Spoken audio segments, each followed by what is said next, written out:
Hey, welcome to Wellness Farm Chat. I'm Brooke, your host, and here we'll be chatting about all things homesteading, farming, and wellness. If you are new to this lifestyle or are looking for simple and easy steps to begin your wellness journey, you are in the right place.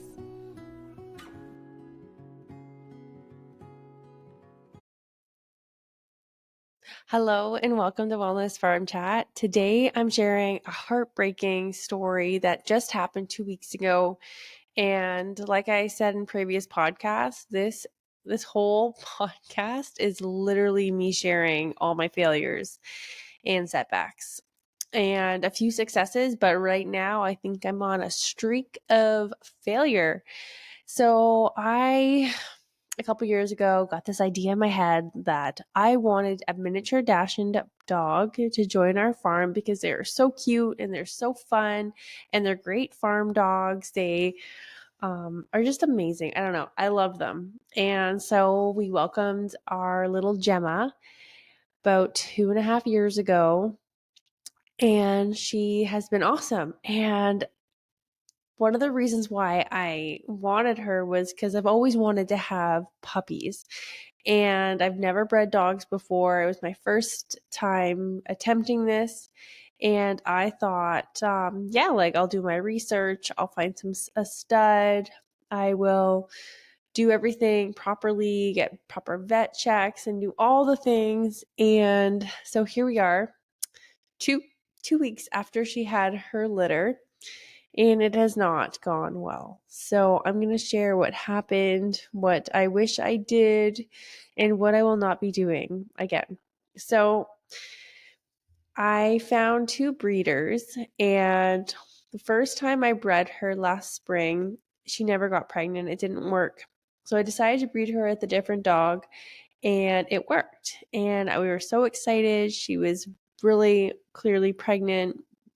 And I was just so excited because I've never had puppies before. It was always like a dream. And who doesn't love puppies? Like, I don't know. You must be crazy if you don't love puppies. So I was preparing like the best food for her and making sure she was, comfortable and happy. And I took really good care of her all the time. But I mean, during her pregnancy, I'm like, pregnancy is so important. We got to make sure you're having those egg yolks and lots of bone marrow and all the things that I pretty much was eating. And yeah, so the days were coming to when she was going to go into labor and her due date. And it started, and I was so excited. I actually had a baby shower for a friend, and she was over, and we were all kind of like, this is the day she's supposed to have her puppies, and she's showing clear signs that she's uncomfortable and in labor. The day after, she actually started to push, and I could see it. And this happened I want to say she started showing signs of labor on a Saturday. And that evening, I'm like, she's totally having puppies tonight. When all my friends left the baby shower, I'm like, tomorrow morning, we're going to have puppies. I'm not going to be at church. Don't expect me there. So that evening, I couldn't tell if she was pushing or having contractions. And I kind of got a little stressed out because I was talking to a few people. I was talking to 4 different people. I was talking to 2 breeders who have a lot of experience breeding miniature dachshunds. And then I was talking to a friend whose partner was a vet. And then I was talking to an emergency vet on call. So the breeders were like, oh, just wait it out. They sometimes take time and not to worry too much and the signs to look for. I didn't actually call the vet yet, but then I was talking to another friend whose partner was a vet, and they were telling me, like, go to the vet right now, like she's gonna die. And I was like kind of like nervous. So then I decided, I waited a bit, and then I started to think that maybe I should go to the vet. So Sunday, I'm like not really sure. I was pretty positive we would have had puppies by now.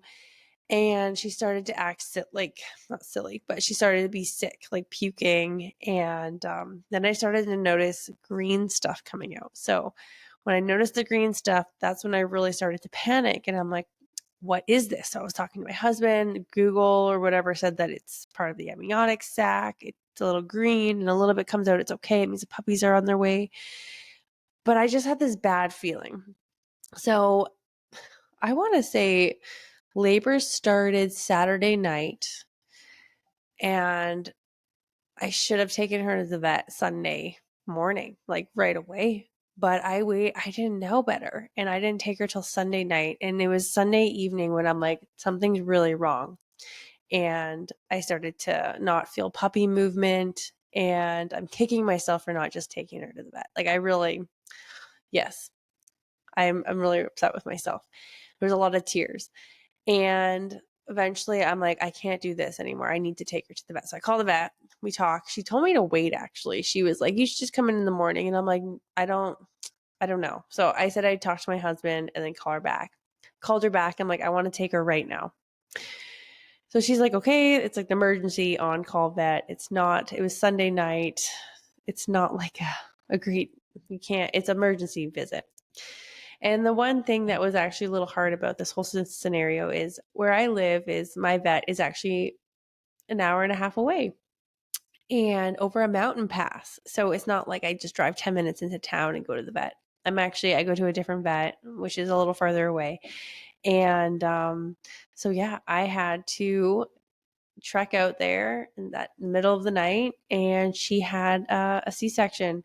So when I got to the vet, the vet first said, well, wow, you have a lot of puppies in there. And I'm like, I don't know. Like, I don't feel like she had a lot of puppies in there. But they're like, okay, when we do the C-section, do you want to spay her? And I'm like, yes, I do not want her to ever go through this again. I can't do this again with her because clearly she's not meant to have puppies naturally. Something went wrong. Her body's not for it. So I said, yes, do the C-section. Hopefully there's a puppy in there.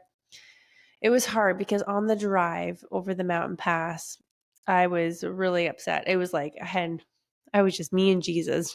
I'm like, Lord, please, like just one puppy in there, just one puppy. She's going to have a C-section. She's going to be okay.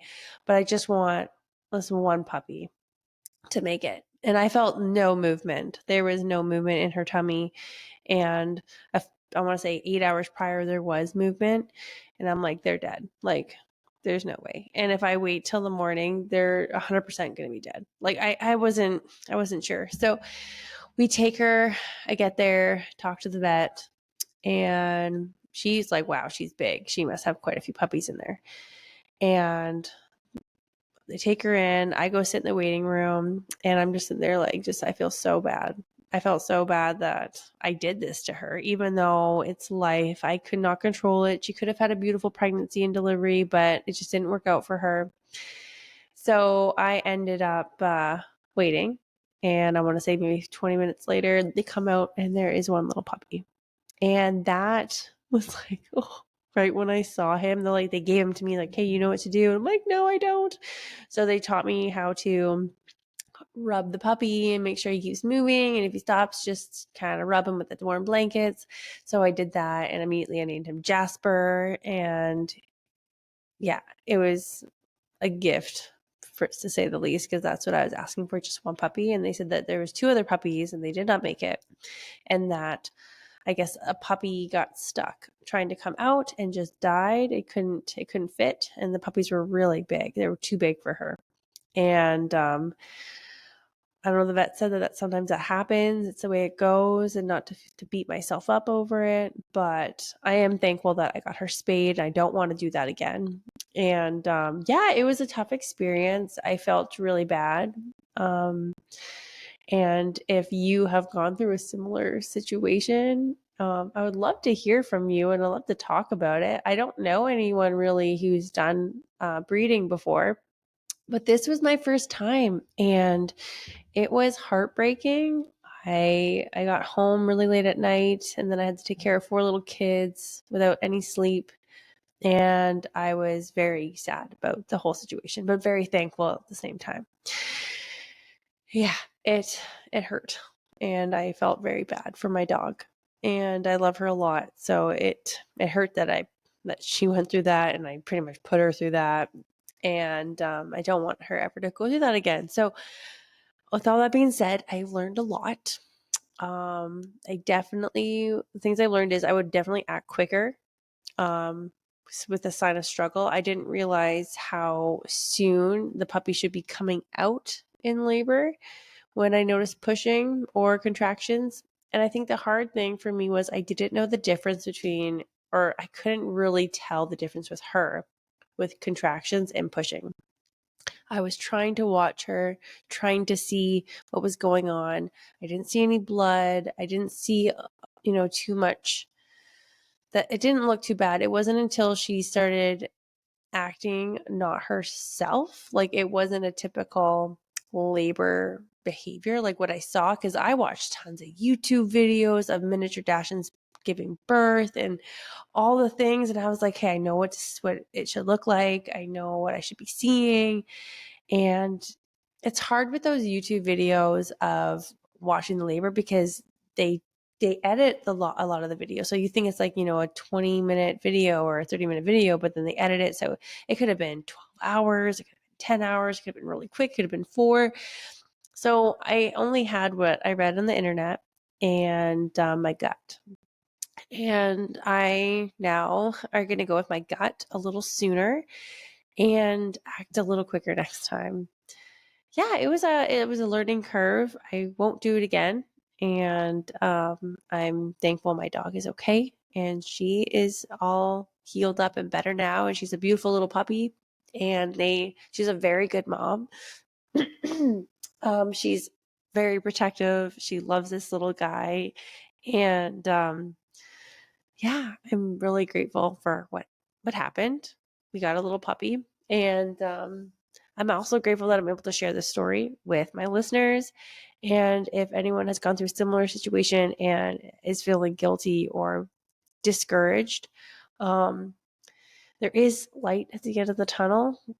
I don't necessarily give up easily, but for this particular circumstance, I'm not going to breed her again, but I would still like to breed more dogs in the future, but I will be a lot more prepared and knowledgeable, I would say. And I'd be ready to take the dog to the vet at any given moment. I wouldn't wait as long as I did.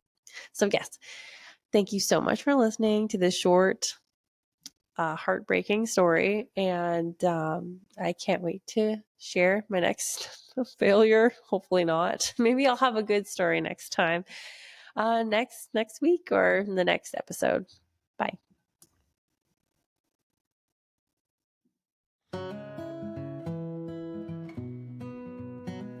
Thanks so much for joining me today. Please follow and subscribe to the show so you don't miss an episode. Also, if you could leave a quick review, that would mean so much to me. It is the only way I can truly know who is listening to this podcast and how you're benefiting from the show. See you next week.